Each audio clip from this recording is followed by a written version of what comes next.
세상에 들리노라 산양양 TV가 अर्पण।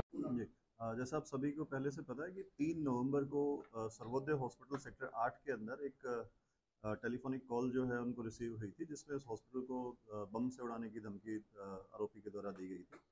उसी संदर्भ में क्राइम ब्रांच की टीम को जो है इस मामले को ट्रेस करने की जिम्मेवारी पुलिस कमिश्नर महोदय के द्वारा दी गई थी। एक ज्वाइंट टीम 3 क्राइम ब्रांच की टीमों को लेकर के बनाई गई थी, जिसमें इंस्पेक्टर अनिल कुमार जो क्राइम ब्रांच 30 के इंचार्ज हैं, सब इंस्पेक्टर जगमेंद्र जो क्राइम ब्रांच 65 के इंचार्ज है, सब इंस्पेक्टर नरेंद्र जो ऊंचा गांव सीआईए के इंचार्ज है। इनकी एक ज्वाइंट टीम ने जो आरोपी था जिसने हॉस्पिटल को बम से उड़ाने की धमकी दी थी, उसको आरोपी को बिहार पटना से गिरफ्तार किया गया है। जो आरोपी है उसका नाम अंकित पासवान है, 27 वर्ष का है और अभी बेरोजगार है और खुद एक कोचिंग सेंटर से कोचिंग ले रहा है नौकरी के लिए, और साथ में जो छोटे बच्चे हैं जो 10th पास है उनको भी नौकरी की जो तैयारी करवाने के लिए वो खुद भी एक छोटी सी कोचिंग जो है वो वहाँ पे अपने रूम पे ही चला रहा है।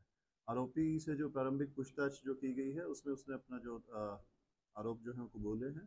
इसके बाद उसे कल 6 तारीख को 6 नवंबर को गिरफ्तार कर लिया गया है। अब आरोपी को कोर्ट में पेश किया जाएगा, वहाँ से उसका जो पुलिस रिमांड है वो सीख किया जाएगा। सर्वोदय का जो नंबर है वो इसके पास कहाँ से आया और क्या ये किसी गिरोह से संबंधित रखता है? किसी भी गिरोह से इसका किसी प्रकार का कोई संबंध जो है वो सामने नहीं आया है। आरोपी के पास सर्वोदय हॉस्पिटल का जो नंबर है उसने इंटरनेट से जो हॉस्पिटल की रिसेप्शन का नंबर लिया था, और रिसेप्शन पे कॉल करने के बाद उसने एक पर्टिकुलर डॉक्टर का नंबर जो है वो हॉस्पिटल से मांगना चाहा था। जब हॉस्पिटल की जो रिसेप्शन जो पे जो बात कर रहे थे उन्होंने जब नंबर देने से मना किया, तो इसने आवेश में आकर के हॉस्पिटल को जो है वो बम से उड़ाने की धमकी दी। और पूछताछ में जो सामने आया, ये एक चीज़ सामने आई है कि ये जो है इसकी अभी शादी नहीं हुई है, और जो इसकी फियोंसे है, इसकी जो सगाई जिससे हुई है, उसकी जो मदर है वो इस हॉस्पिटल में एडमिट रही थी अगस्त महीने से और अक्टूबर तक, और अक्टूबर में वो डिस्चार्ज हो गई थी। डिस्चार्ज के बाद वो किसी दूसरे हॉस्पिटल में उपचाराधीन थी जहाँ इसकी जो है वो मृत्यु हो गई थी।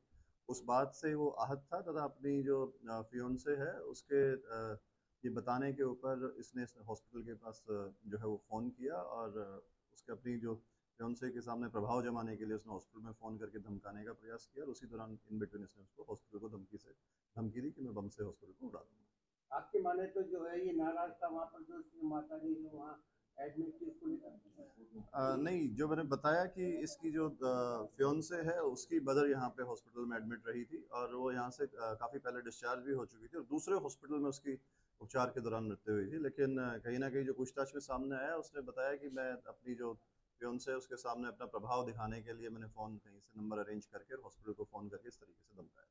और पहले भी कोई इसके खिलाफ मामले दर्ज है? अभी तक जो हमने रिकॉर्ड चेक किया है और जो पूछताछ करी है उसमें कोई पुराना जो क्रिमिनल केस है इसके अगेंस्ट अभी तक नहीं आया है। फिर भी हम जो पुलिस स्टेशन कंसर्न है जहाँ का रहने वाला है उनसे संपर्क हमने किया है। अगर कोई भी क्रिमिनल एंगल इसका पुराना सामने आएगा तो उसको भी हम जो है उसकी जाँच। क्या किसी के कहने से या अपनी मर्जी से? नहीं, मैंने बताया आपको, इसने सिर्फ और सिर्फ प्रभाव जमाने के लिए नंबर ऑनलाइन लेकर कर इस तरीके की कॉल की है। इसके अलावा जी, इसकी फियोंसे है, इसका रिश्ता उसके साथ हो रखा है, शादी अभी नहीं हुई है, उसके सामने प्रभाव दिखाने के लिए इसने ये किया है।